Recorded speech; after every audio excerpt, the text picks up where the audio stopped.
All right, welcome in. It's the Breer Report for October the 8th. It is a mailbag edition of the Breer Report. As always, you can check out the print mailbag on the mmqb.com. That'll be going up a little bit later today. I'm a little bit behind on that one, but you can get more answers to more questions and more detail in the print edition of the mailbag. But as always, we're going to get to three of your questions right here, right now. And the first question is from, and I'm going to butcher the pronunciation of this, Qriptic, I think it is, at Qriptic_.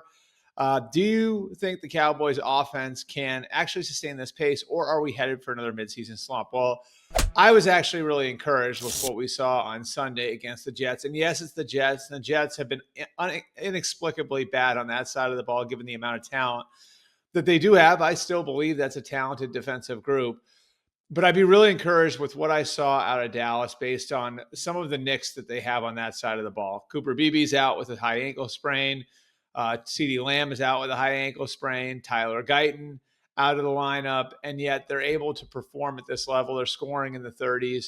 I think it really speaks to the job that Brian Schottenheimer has done and the job that Dak Prescott has done. Prescott right now is playing at an MVP level. Now, because the Cowboys haven't been as good from a record standpoint, people aren't paying as much attention to it.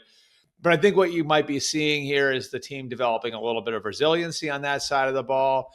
And if they can do this again without Guyton at left tackle, without BB at center, without CeeDee Lamb at receiver, those guys start to come back into the lineup, you could really be looking at something. So I'm really impressed with the job that they did on the offensive side of the ball this week in particular with all the guys out. It's an offense that doesn't really have a lot of glaring holes when everything's right. That's, of course, presuming that Guyton's going to continue to get better at left tackle.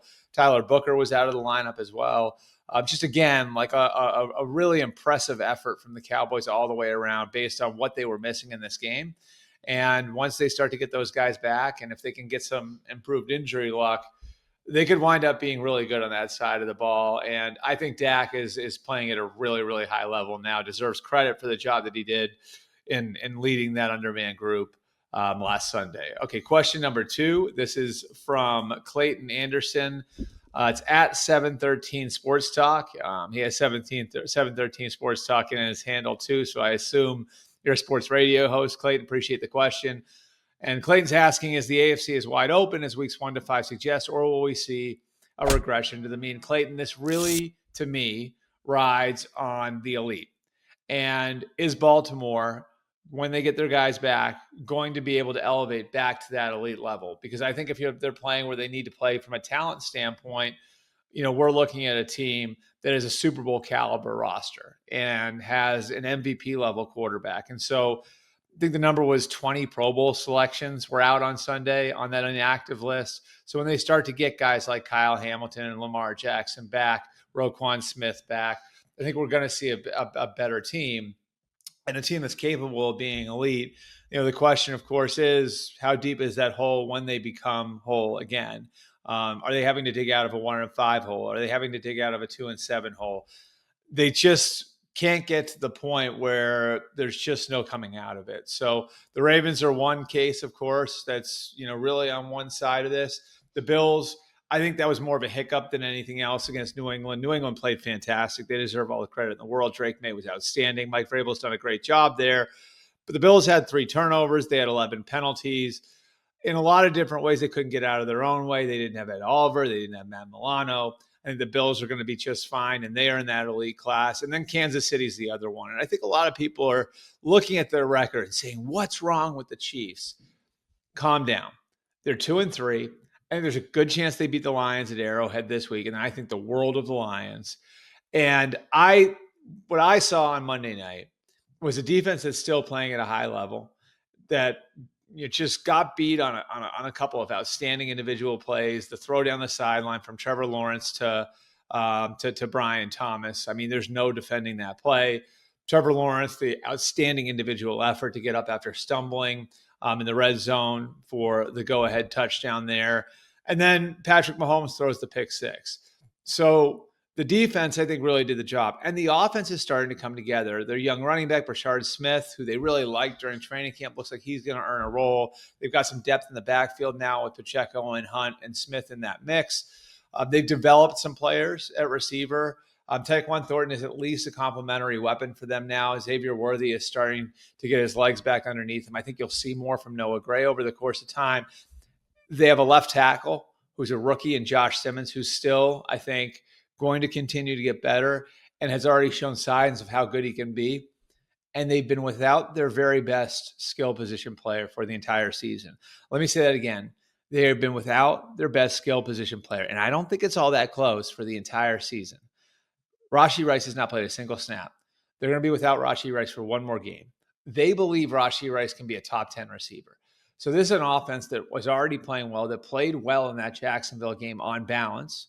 They had the one big mistake, but other than that, they were able to put the team ahead late in the fourth quarter.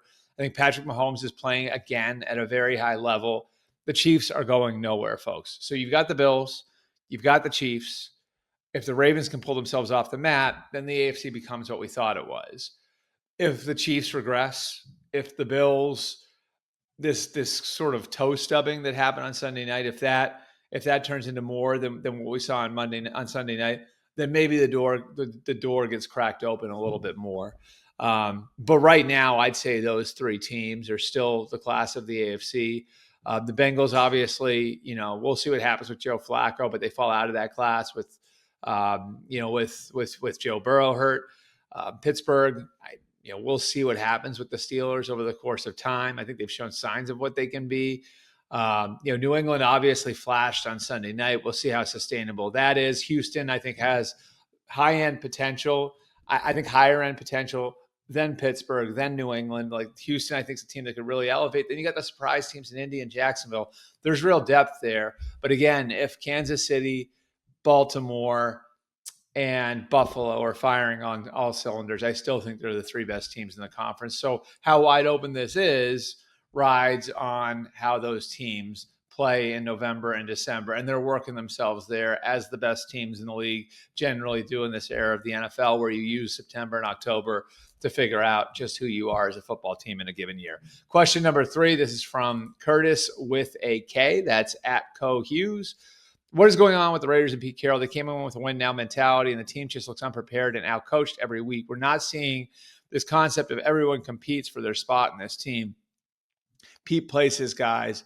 That's it. Curtis, I'm not sure that you're giving enough credence to how deep a hole this team was in from a roster standpoint.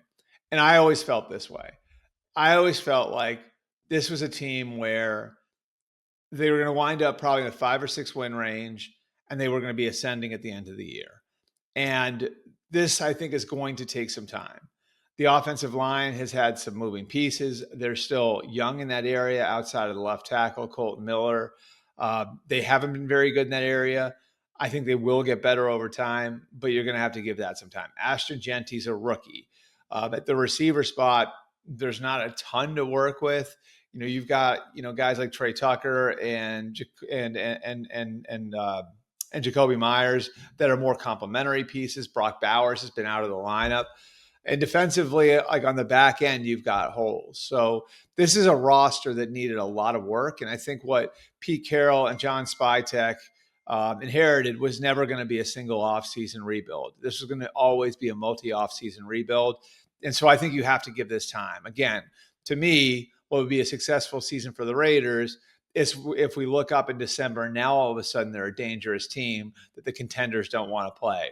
I think that probably results in a 5 or 6 win season and a high draft pick again next year. But I just don't think the talent is on hand right now for them to compete at a high level week in and week out. Be patient.